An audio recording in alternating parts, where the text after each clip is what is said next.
Hello, Abraham. Thanks for inviting me here. The experience I've gone through the last couple of months has been a job search, and I have done this a number of times over the past few years. And this time is a little different. Keeping positive through a stressful time and trusting the outcome has been That's really important. what the secret of deliberate creation is, isn't it? Yeah. It's maintaining your vibration unconditionally, not letting the condition dictate how you feel. Right. Unconditional alignment, unconditional love, unconditional positive expectation, unconditional. Now, conditional is easier, isn't it? It's easier to look at what you want and feel good about the condition. But if you could just embrace for a moment the disadvantage of needing a condition in order to feel good, because that means you can't move beyond what the condition is when you think about it. Because if you're focusing upon what is, and even though it's making you feel good, that's all the oomph it's got, because it's already spent energy, so to speak. It's already old news once it's manifested. Yeah. Where the thrill is in the search. Once you land the job, boring. Then you got to go to work. But meanwhile, the job search is the very best part, because that's where all your juices get to flow. That's where you get to decide, to define, and to line up with what you've already defined. That's where you get to anticipate, you see. Yeah, so I've been delivered a contract, and I have been 2 days on the job now. And what I've realized is the search isn't over. The process isn't done. Don't you love new data? Don't you love new information? Don't you love launching of new rockets? Don't you love new clarification? Mm-hmm. So I've been listening to my experience. I do. I love it. Yeah. What's interesting is different this time is I'm listening to my experience and my emotions as I get there, and not everything is positive, right? I mean, there are things about the new job that say to me, your search isn't over. This isn't going to last either. Well, we would like to say that to you about everything. It's not over. Mm-hmm. It's not over. It's not over. In other words, this relationship's great, but it's not over. It's going to expand into more. This relationship with work isn't over. It's going to expand into more, because you are launching rockets of desire at an unprecedented rate. And so the universe is really configuring things in a more powerful way than ever before.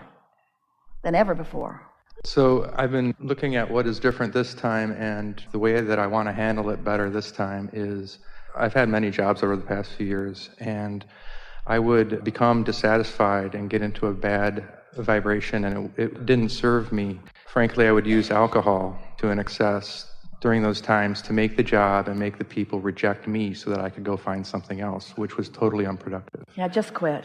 Yeah. Right. Say to them, we could do this the hard way or the easy way. I could make you not like me, or I could just tell you, I don't like you. Yeah, so I've learned something, right? And through your teaching and through my additional awareness. Let's talk about that just for a little bit, because what that former way of going about it means is, and you're not alone in this, you don't feel yet that you get to decide what you want. Rather than just saying it right out, hey, I'm a really good creator, and I really am good at what I do, and I really want to be happy in my life, and my employment is a big part of my life, and so I'm wanting to really find a good fit, and this is not quite it. And rather than having the personal appreciation that says, I get to choose what's best for me, instead, you're like so many where you believe that you're just supposed to put up with what you don't want, and that really you're supposed to sacrifice your happiness for the good of the employment or for the good of the family finances or whatever, and you're just supposed to suck it up and take it. Or hope that circumstances change within that environment. But what we're talking about is we are responding to your acknowledgement that you have been deliberately and indeliberately, but deliberately self-sabotaging something, try to make it go away, not because of your desire. Produce something that keeps you from having to do it. And we think you picked that up early in your life when you were asked to do things that you didn't want to do. And unless you had a very good excuse, you had to do what you don't want to do. Mm-hmm. And so we want to help soothe that in two ways. We want to help you give yourself permission to not do what you don't want to do, first of all. But we also want to help you figure out how to line up with what you are doing. Because sometimes the path of least resistance is doing something that you think you don't want to do by helping yourself to realize that there's a lot within it that makes it something that you want to do, so that you're emphasizing the want to do it part more than the don't want to do it part, so that it can become a completely want to do it part. Does that make sense to you? Things will morph to please you, and sometimes there's a sort of knee-jerk quick reaction or quick judgment about something. In the same way that you're changing on a daily basis, your employment around you can too. There are so many moving parts in everything. And if we could convince you that source energy, whatever you want to call that inner being part of you, knows what and who and where and when all those moving parts are. So if you can just focus on not needing to know, not needing to micromanage your own experience so much, and just trusting by realizing that, oh, did you ever micromanage it when you put what you wanted into your vortex incrementally, one day at a time, all day, every day? You have created a dream employment experience that pays really well and that draws from you the best that you have to offer in every moment. That's what's in that vortex for you. Mm-hmm. And so if we could just convince you to trust that it's there and be kind to yourself about the impulses that you have. And rather than calling it self-sabotage, maybe you got an impulse that helped make it go that way. It is working out for you. We want to find a way to convince you that it is working out for you before you can see it and hear it and smell it and taste it and touch it. And that's what unconditional alignment is.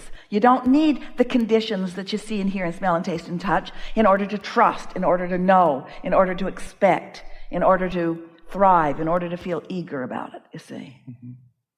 So every day through the process of learning and going through the process of hard situations like looking for a job or starting a new job and being in the right vibration, positive with the people around me. By saying things to yourself like, isn't it great that I get to choose? Right. And isn't it great that it's evolving around me? Yes. And isn't it great that I'm finding my fit? And isn't it great that my fit is finding me? Mm-hmm. Isn't it nice that things are always working out for me? And isn't it nice that I'm noticing so much more of that? And isn't it nice that I have this contract that I've got going right now that is serving me well and is stimulating me with new ideas, mm-hmm. and is morphing right before my eyes. Mm-hmm. And this is the difference from the way it's been. Yeah. That's great. It's a nice difference, because once you settle in to this profound, exact science of deliberate creation, where you recognize that you really are calling the shots. If someone says to you, what do you want? Sort of the genie in the bottle, 3 wishes thing. What do you want? Oh, you would be hard pressed to define it accurately, because you've been defining it, and it has been defined. It's defined. It is defined. So if you accept that you've already created that, and now it's just appreciating the fact that it's created, and appreciating the fact that you're often in the receptive mode, and appreciating the fact that it is working out, and appreciating the fact that how well things are going, and appreciate. Now you're in that receptive mode. So we want to call, just for a moment, we want to call your emotional state of being the unconditioned, and the manifestation that you are often having an emotion about, the condition. So if the condition is necessary for you to have an emotional response, that's backwards. That's conditional living. And that requires so much management and so much orchestration and so much control of things over which you do not have control. But if instead you say, oh, I have emotion regardless of condition. I have emotion in response to alignment. I have emotion in response to what's in the vortex. I have emotion in response to what I know I've created. I have emotion in response to what's coming. I have emotion in response to who I really am and how I really feel. That's unconditional. Can you feel the difference? That's unconditional love. That's unconditional alignment. That's power. That's empowerment. Because under those steady conditions of feeling good, all conditions must morph. You get to create your emotional condition apart from the manifestation.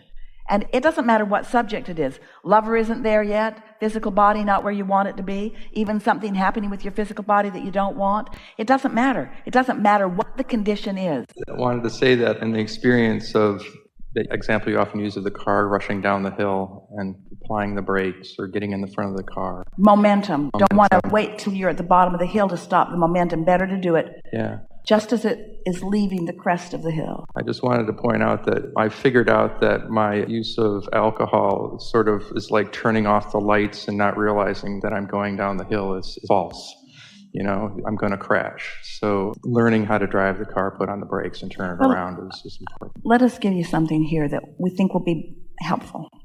Beating up on yourself about any behavior that you have chosen, or even any behavior that you are choosing, is counterproductive because your inner being never beats up on you about behavior. Ever. So, which feels better? I soothed myself a bit through alcohol, or in my weakness, I chose something to numb myself out. Which felt better?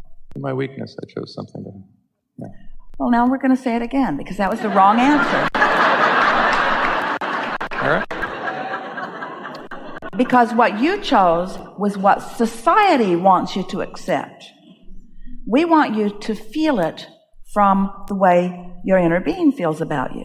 Your inner being is always giving you the benefit of the doubt.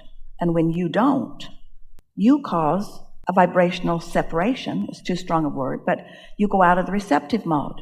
So when you say, I don't want to depend on alcohol, but I do want to feel better, and my actions were well intended. And how do you know what you do want until you know what you don't want? Isn't there a time when a drink takes the edge off and makes you feel better? Do any of you say, I should never ever drink? I should never drink because it's wrong? Is it wrong? Is it in and of itself wrong? Not in and of itself. You started the conversation about momentum. So what is it that makes that seemingly a wrong choice? It screws up my emotional guidance system horribly. I do not read my emotions or those around me when I use. We don't disagree with that, but there's a deeper, more important conversation that we want to have first. And that is, what is it about having a drink? What is it that makes the momentum take it to an unwanted place? Because a drink in and of itself is not an unwanted place. That's stopping the momentum at the top of the hill, taking the edge off, feeling good. There's a big school of thought that says that if you are an alcoholic, that you can never take a drink. And we're not wanting to step on any of those toes, but we do want to explain that it's a subject of momentum. It's a subject of focus, more than it is a subject of biological response to alcohol. And so there are a whole lot of people who have convinced themselves that they should never, ever, ever, ever, ever do that or that or that or that or that. Let's say that they should never, ever do that because it never goes well. It always leads to something not good. And we say, but in the meantime, what it's leading to that's not good is self-bashing. Can you find a way of loving yourself rather than beating up on yourself? Because there's a big difference between getting into the receptive mode where you are following impulses from broader perspective and using willpower to not do things. You see what we're getting at? So using willpower to not do things, to say, I will never do this again. This is the bane of my existence. This is what is causing all of my problems. We want to say, no, there was a problem before that. It was a problem of misalignment that this for a little while seemed to soothe, and your motive of being soothed is not the wrong motive. That's really all we're saying with this. It's not the wrong motive to want to like yourself, and it's not the wrong motive to want to feel good. That's not the wrong motive. There could not be a righter motive than to want to feel good.